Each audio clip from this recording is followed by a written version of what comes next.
ఎన్నికల హామీల అమలుకు అధిక ప్రాధాన్యమిస్తూ బడ్జెట్ రూపకల్పన చేయాలని భావిస్తోంది తెలంగాణ రాష్ట్ర ప్రభుత్వం. ఇందులో భాగంగా వ్యవసాయం, నీటిపారుదల, విద్యుత్ శాఖలకి భారీగా నిధులు దక్కనున్నాయి. త్వరలోనే బడ్జెట్ సమావేశాలు ప్రారంభం కానున్న నేపథ్యంలో ఏ రంగాలకు ఎంత కేటాయించాలన్న దానిపై పూర్తి స్థాయిలో కసరత్తు చేస్తోంది రేవంత్ సర్కార్.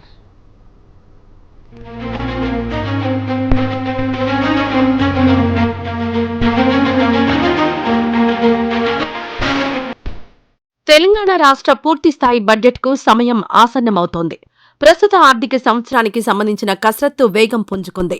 అతి త్వరలోనే బడ్జెట్ సమావేశాలు ప్రారంభం కానున్నాయి. దీంతో ఈ నెల 25న లేదంటే 27న బడ్జెట్ను సభలో ప్రవేశపెట్టనుంది రేవంత్ రెడ్డి ప్రభుత్వం.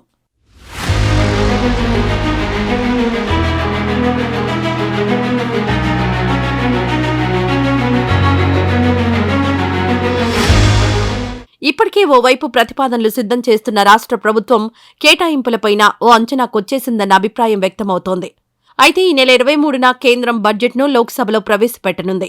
ఆర్థిక శాఖ మంత్రి నిర్మలా సీతారామన్ ప్రవేశపెట్టనున్న పద్దులో తెలంగాణకు సంబంధించి ఎంత మేర కేటాయింపులు జరగనున్నాయి, ఏ రంగాలకు సంబంధించిన అంశాలు ప్రస్తావనకొస్తాయి అన్న విషయాలను పరిశీలించిన తర్వాత రాష్ట్ర బడ్జెట్కు తుది మెరుగులు దిద్ది తెలంగాణ అసెంబ్లీలో బడ్జెట్ ప్రవేశపెట్టనుంది రాష్ట్ర ప్రభుత్వం.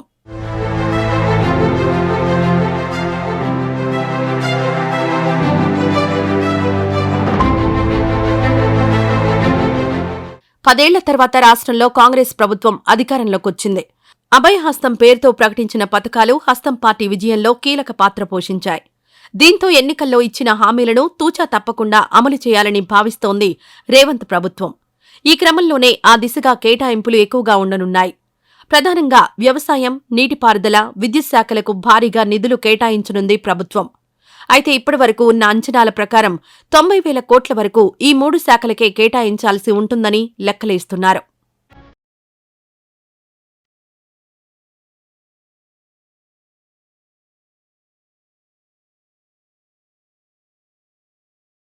ఈ ఏడాది అధిక వ్యయం అయ్యే వాటిలో రాష్ట్ర సర్కార్ ప్రతిష్టాత్మకంగా తీసుకున్న రైతు రుణమాఫీ, రైతు భరోసా, సాగునీటి ప్రాజెక్టులు, ఉచిత విద్యుత్కు ఎక్కువగా కేటాయింపులు ఉండనున్నాయి. రుణమాఫీ కోసం సుమారు 30,000 కోట్ల వరకు అవుతాయని ప్రభుత్వం అంచనా వేయగా వాటి సమీకరణకు ఇప్పటికే ప్రభుత్వం వివిధ మార్గాల్లో ప్రయత్నాలు జరుపుతోంది. రైతు భరోసాకు అంటే గతంలో రైతు బంధుకు ఏటా 14,000 కోట్ల వరకు కేటాయించింది నాటి గులాబీ ప్రభుత్వం. ఇప్పుడు అదే రీతిలో తగ్గకుండా ఇవ్వాలని కోరుతోంది వ్యవసాయ శాఖ. ఆ లెక్కన చూస్తే వ్యవసాయ శాఖకు 55,000 కోట్ల వరకు కావాలనే అంచనాలున్నాయి. ఇందులో 31,000 కోట్ల వరకు రుణమాఫీకి ఖర్చు కానున్నాయి.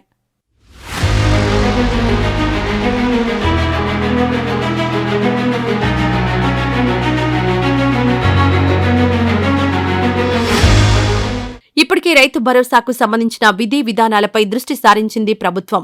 జిల్లాల వారీగా ప్రభుత్వం నియమించిన సంబంధిత కమిటీ రైతులు, రైతు సంఘాల నేతలతో చర్చలు జరుపుతోంది. ఇవన్నీ పూర్తి చేస్తే రైతు భరోసాకు ఎంత నిధులు కేటాయించాలన్న దానిపైన ఓ క్లారిటీకి రానుంది. రాష్ట్రంలో ఉన్నటువంటి రైతాంగ సోదరులు ఇబ్బంది పడుతూ ఉన్నారు.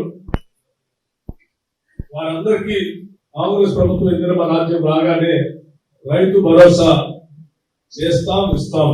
ఆ ఇచ్చినటువంటి మాట ప్రకారం తప్పనిసరిగా దాన్ని నిర్దిష్టంగా అమలు చేయాలన్నటువంటి లక్ష్యంతోనే ఈ ప్రభుత్వం ఈరోజు రాష్ట్ర వ్యాప్తంగా ఉన్నటువంటి రైతాంగ సోదరులతో అలాగే మిగతా వర్గాల వారితో కూడా అందరితో చర్చించి వారందరి అభిప్రాయాలు తీసుకొని ఏ రకంగా చేస్తే బాగా మేలు జరుగుతుంది రైతాంగ సోదరులకి అనేటువంటి ఆలోచనతో మీ అందరి అభిప్రాయాలు తీసుకోవాలనేటువంటి ఒక మంచి సంకల్పంతో సభ ఏర్పాటు చేయడం జరిగింది.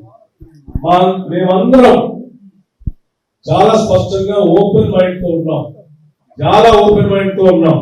మాకుగా మేము ఎటువంటి నిర్ణయం చేయలేదు, చేయాలని కూడా ఆలోచన చేయట్లేదు. కారణం ఏంటంటే మేము రైతు భరోసా కార్యక్రమం కింద రైతుల కోసం ఖర్చు పెట్టే ప్రతి పైసా కూడా మీ దగ్గర నుంచి పన్నుల రూపేణా వచ్చేటువంటి ఆదాయం. ఇక నీటిపారుదల ప్రాజెక్టుల విషయానికొస్తే రాష్ట్రంలో నిర్మాణంలో ఉన్న సాగునీటి ప్రాజెక్టుల్లో చాలా వరకు పనులు చివరి దశకొచ్చేసినవి, పూర్తయినవి ఉన్నాయి. ఇలాంటి వాటికి స్వల్ప మొత్తాలను కేటాయించడం ద్వారా సంబంధిత పనులు పూర్తి కానున్నాయి. అలా చేయడం ద్వారా రాష్ట్రంలో పెద్ద ఎత్తున కొత్త ఆయకట్టు అందుబాటులోకి వస్తుంది. పంటల దిగుబడి గణనీయంగా పెరిగి రైతుల ఆదాయం పెరగనుంది.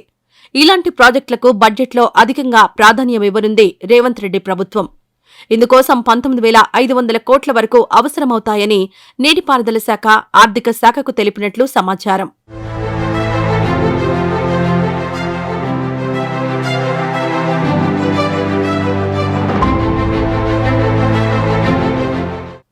మరోవైపు విద్యుత్ రాయితీ పద్దు కింద 15,000 కోట్లు ఇవ్వాలని డిస్కంలు కోరుతున్నాయి.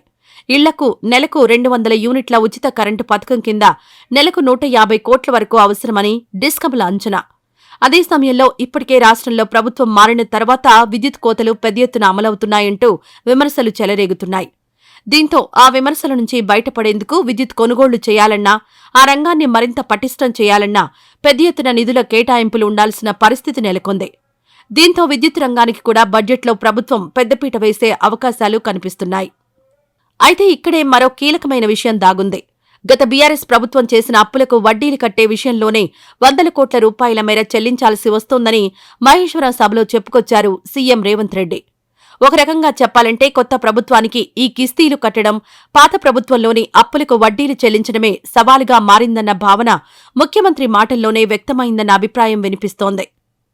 ఇక నిన్నమన్న అది చేయలే, ఇది అలా 10 ఏళ్ళు చేయనోడు, ఉన్నదంతా అమ్ముకొని తుడిచిపెట్టుకపోయినోడు 7 లక్షల కోట్ల రూపాయల అప్పు తెచ్చి నెత్తిమీద పెట్టి దివాలా తీపించండి సంసారం. ఏం చేద్దామన్నా అప్పులు వెళ్తున్నాయి. ఏ గూట్లో చేయి పెట్టినా అప్పుల సిట్టి కాగితమే బయటికి వెళ్తుంది. పొద్దున్న లేస్తే పకిరోడు మన ఇంటికానే ఉంటుండు, పటాన్ మన ఇంటికానే ఉంటుండు. నువ్వు బాకీ ఉన్నావు, అప్పు కడతావా లేదా అని. ఆ ఎల్లా సంవత్సరానికి 6,500 కోట్ల రూపాయలు అప్పు కట్టేది ఉండే. ఇవాళ ఈ మొనగాడు చేసిన పనికి నెల 1వ తారీఖు నాడు, ప్రతి నెల 1వ తారీఖు నాడు 7,000 కోట్ల రూపాయలు మిత్తి కడుతున్నాం నేను, మా బట్టి విక్రమార్క. సంవత్సరం తిరిగే లోపల 72,000 కోట్లు మిత్తి కట్టడానికి అవుతుందా? అసలు సంగతి దేవుడు ఎరుగు. ఇది పరిస్థితి. ఎందుకు ఇవన్నీ చెప్తున్నా అంటే మీకు అన్ని లెక్కలు తెలవాలి. ఇవాళ సంసారము అప్పుల పాలైంది. ఈ అప్పుల పాలైన సంసారాన్ని ఒకటొక్కటిగా జర సర్దిద్దుకుంటూ వస్తున్నా. కొంచెం వెనుక ముందైనా మీరు అందరూ ఓపికతోని చెప్పాలి గ్రామాలలో. ఇప్పటికే శాసనసభలో ఓట్ ఆన్ అకౌంట్ బడ్జెట్ ప్రవేశపెట్టింది రేవంత్ రెడ్డి సర్కార్. అసెంబ్లీ ఎన్నికల్లో హామీ ఇచ్చిన 6 గ్యారంటీలకు, సంక్షేమ పథకాలకు ఎక్కువగా ప్రాధాన్యమిచ్చింది. అయితే రాష్ట్ర బడ్జెట్ 2,90,000 కోట్లుండగా తెలంగాణ ప్రభుత్వం మాత్రం అందులో 15,000 కోట్లకు పైగా తగ్గించి 2,75,000 కోట్లతో ఓట్ ఆన్ అకౌంట్ బడ్జెట్ సమర్పించింది.